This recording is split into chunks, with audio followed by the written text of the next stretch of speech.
Hi fantasy managers, and welcome to FPL Team Talks. In this video I have put together a wildcard draft for game week 4. I am considering it. I haven't pressed the button yet, the trigger hasn't been pulled, so we're going to go through some of the reasons why you should, why you shouldn't, why it's a good idea, what the implications are further down the line, and what transfers you can make and different options. So if you enjoy these sort of videos, please give it a like, don't forget to subscribe, and in the meantime, let's take a look.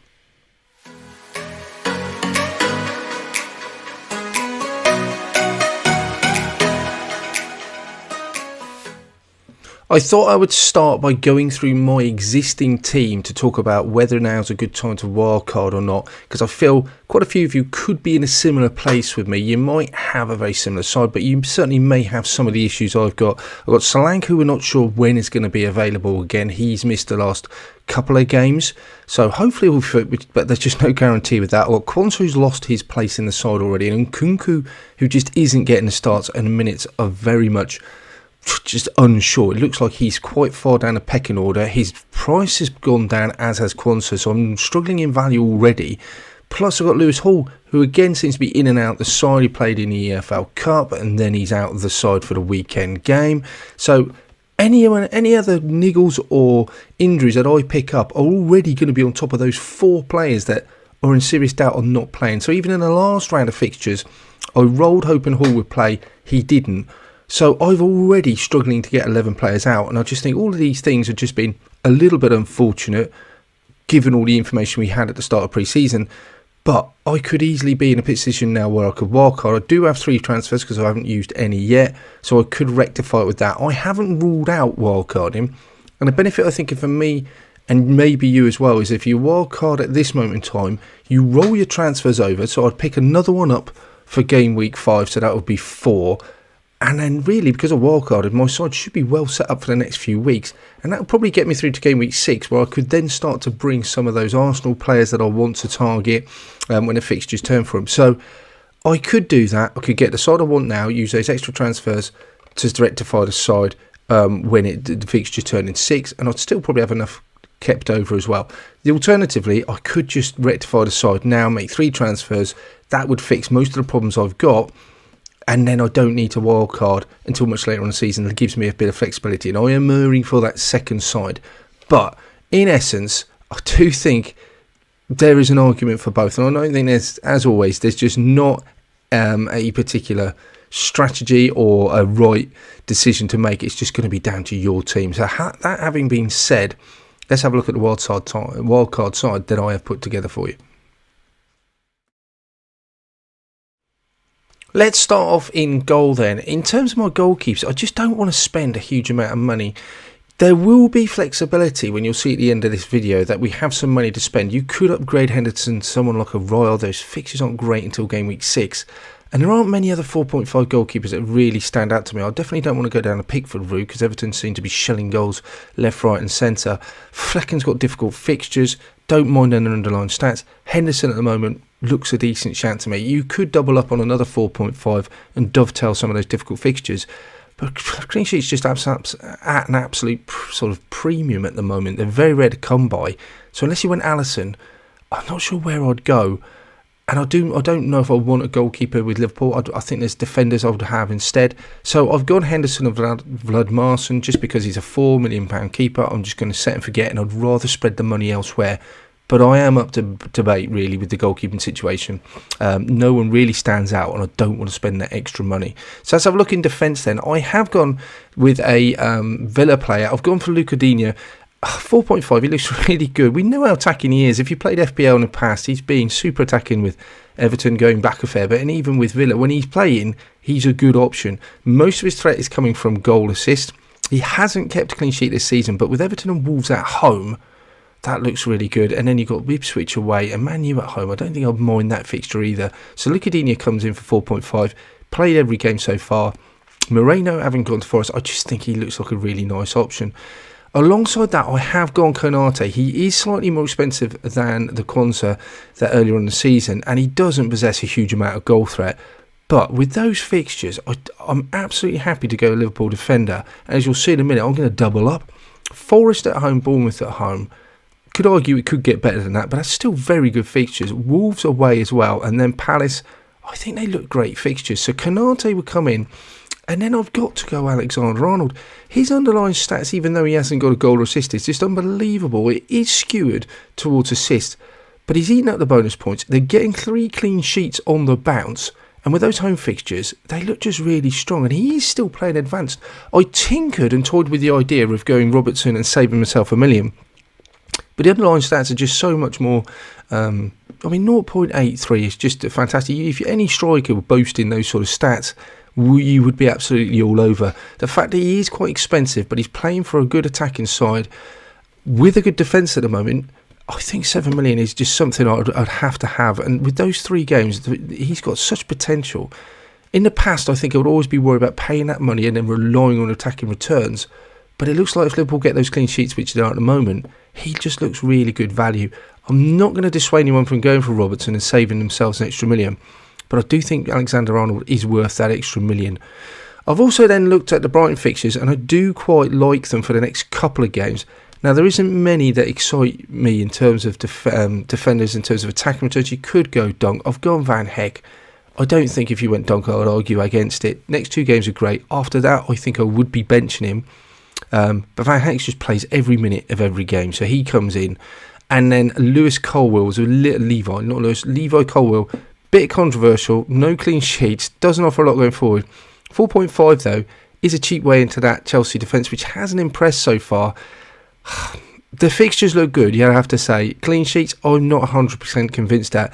The other alternative, and there are a few, you could go down the line of a Brentford player or even Kilman, someone like that. So there are other options, but for me, Colwill gets the nod.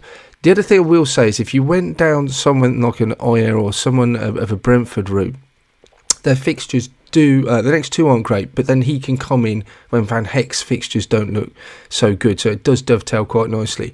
But that would be my sort of designated back 5 at the moment. I think it looks pretty strong. Konate and Trent, I am doubling up on Liverpool defence, but at the moment, I think I'd be pretty happy to do that. The only thing you'd say is, with those good fixtures, you are taking away an attacker.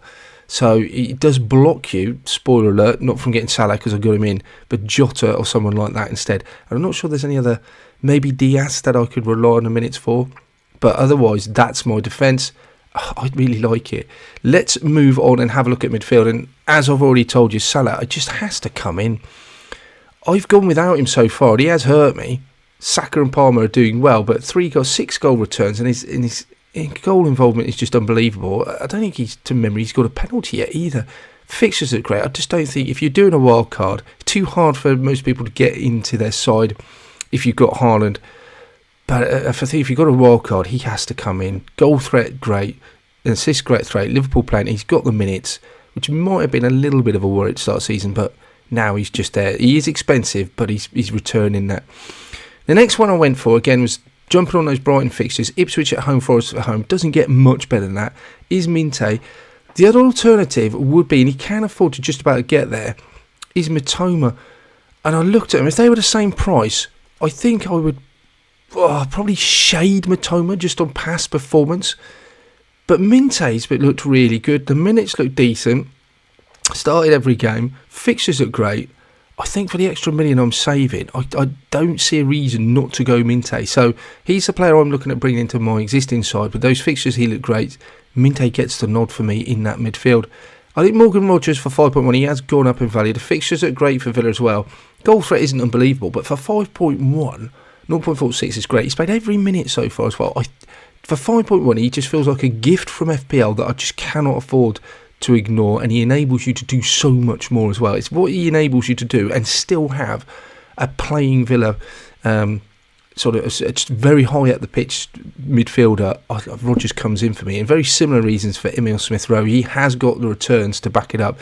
His assist threat, goal threat, assist is practically none, but decent fixtures, will play every week, building up his fitness, and you expect that under those underlying stats to get better and better. So Emile Smith-Rowe for 5.6 at that price point, what he allows you to do, you're going to get Trent, Salah and Haaland in later. Emile Smith-Rowe is great. Difficult fixtures for this guy. I don't mind if you wanted to go elsewhere, but he is on pens, and with Tony gone, his minutes are absolutely assured. Underlying stats look great. I mean, the next 2 fixtures look horrible, but I think I would just bench him for that. You could go elsewhere. save money, I guess.